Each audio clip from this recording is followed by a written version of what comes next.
I sat at my corner desk, the city skyline spilling golden light across my apartment floor, and my phone buzzed insistently. I didn't want to look. Not yet. Not when my coffee was still steaming and my silk blouse clung perfectly to my shoulders, a small luxury I let myself enjoy. But curiosity won. The screen flashed a name I hadn't wanted to see in years, Mom Reynolds.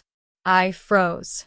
My heart ticked up in tempo, not fear, exactly, but the kind of sharp, restrained annoyance that comes with knowing you've already won in the long game. Memories rose unbidden. My college fund, drained to send my younger brother to Paris, me shaking with disbelief as Mom and Dad justified it like it was some kind of investment in him. I took a slow breath, letting the aroma of roasted coffee beans settle me. My life now felt far from those cramped, tense afternoons. My company's quarterly report sat in front of me, each number a quiet triumph, every client a small declaration of independence. Still, a part of me smiled with dark amusement at the timing. Why now? Why call today, after all these years, when they'd assumed I'd somehow struggled along? I pressed the call. And just like that, the past was no longer past. The neat lines of my life blurred, and I knew, pain and pride weaving together, that it was time to confront everything I'd buried and perhaps quietly reclaim what was mine all along. I was 18, clutching a faded leather notebook against my chest, my hands trembling so much that the ink smudged on my palms. The house smelled of baked apples and laundry, the way it always did in autumn, but that comfort meant nothing now. My college fund, the one thing I had been saving, dreaming, planning for, was gone. Paris is an opportunity, my mother had said, voice syrupy with pride, as she handed my brother the airline tickets. He deserves this. You'll understand someday. Her words felt like glass sliding down my throat, sharp and suffocating. My father avoided my eyes, fingers drumming nervously on the kitchen table. And there I was, small and furious, trying to make myself heard. But this was for me. My classes, my future, everything I've worked for.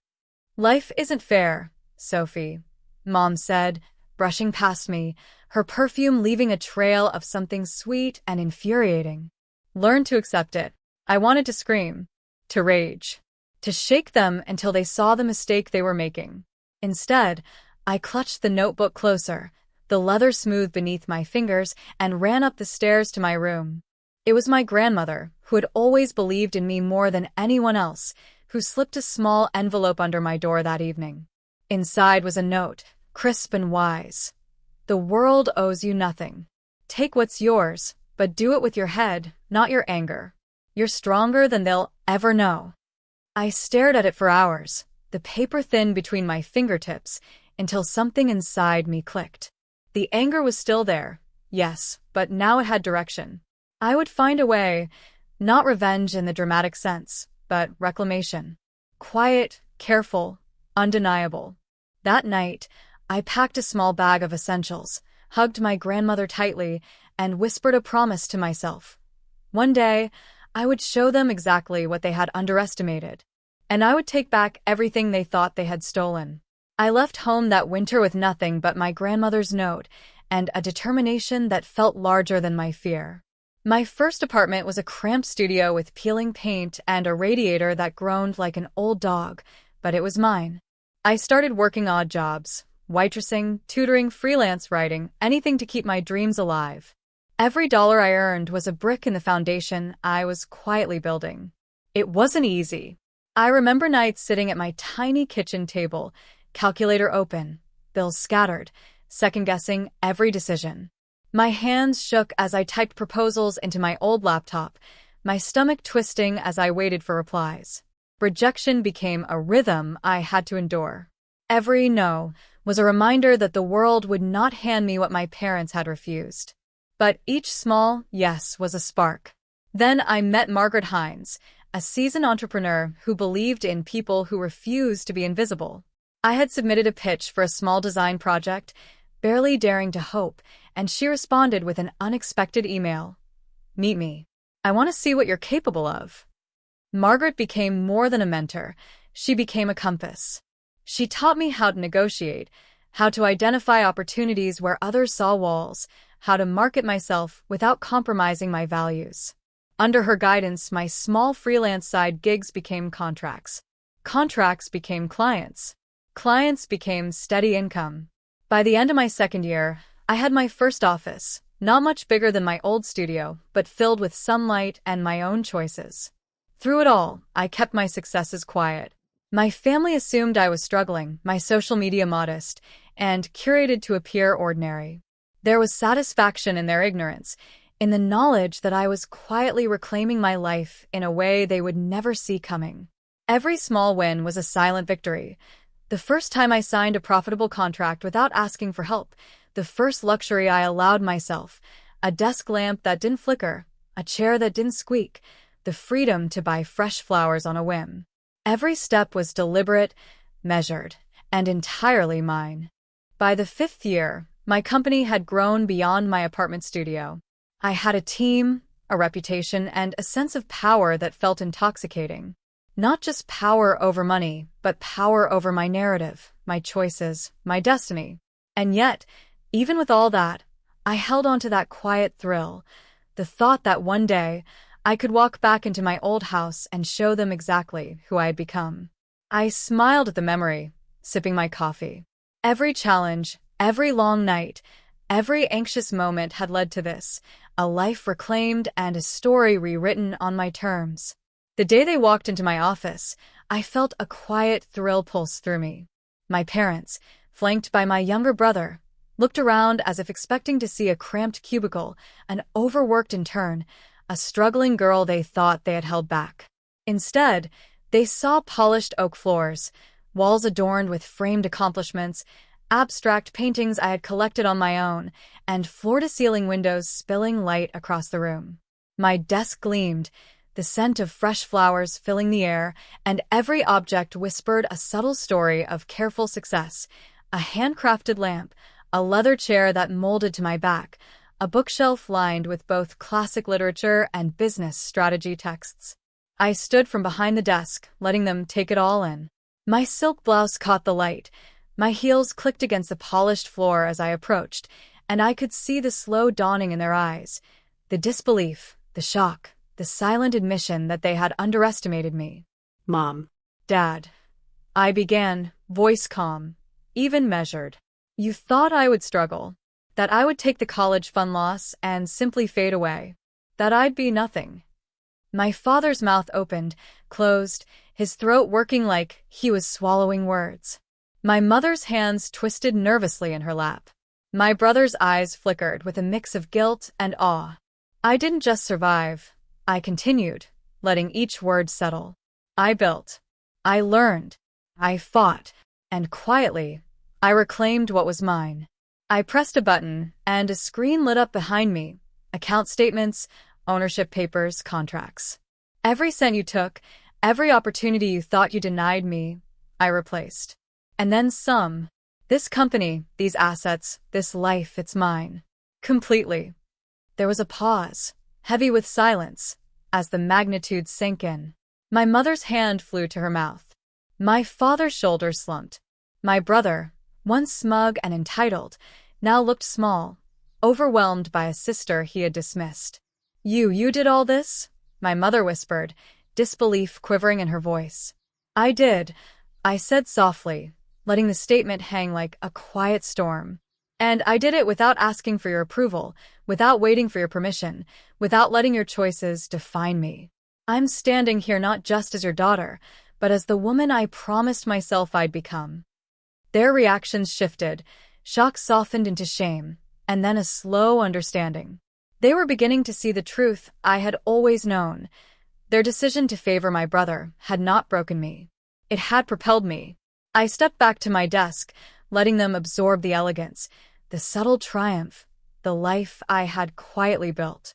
For the first time in years, I felt the full weight of my journey, not the pain of the past, but the strength of the present. And in that silence, I knew the power had shifted completely. I leaned back in my chair, letting the quiet authority of my presence fill the room. The air was thick with unspoken tension, the kind that only comes when the scales of power have shifted completely. For years, They had assumed I would simply accept their decisions, that their choices, my brother's Paris trip, their dismissals, would define me. But now the tables had turned. "I'm willing to help," I said slowly, measuring each word. "But things will be different. This is not charity, and it's not about making amends without effort on your part. I've built a life worth respect, and I expect you to meet me halfway." I looked first at my brother. He had the same smirk I remembered, now tempered by hesitance. "You're going to have to work for your own path. No more relying on handouts. I'll support you, but you need to show initiative, ambition, and respect, not just for me, but for yourself." His jaw tightened, and I could see the first spark of understanding.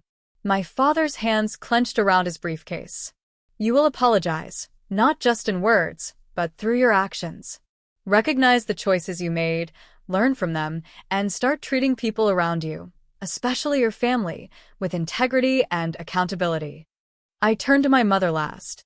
She avoided my gaze, but I didn't let up. "And you," I said gently but firmly, "need to stop controlling lives that aren't yours. Let your children make their own decisions, follow their own dreams. Support, don't dictate. And no more excuses for favoritism or investments at the expense of fairness." Their faces reflected a mixture of shame, hesitation, and hope. I wasn't asking them to become perfect overnight, just to start moving toward a better version of themselves. Each condition I set tied to growth, learning accountability, embracing independence, and respecting boundaries. I could sense their relief as the tension began to shift. I wasn't here to punish. I was here to redefine the relationship on my terms, to heal the wounds they had caused, and to show that strength and compassion can coexist.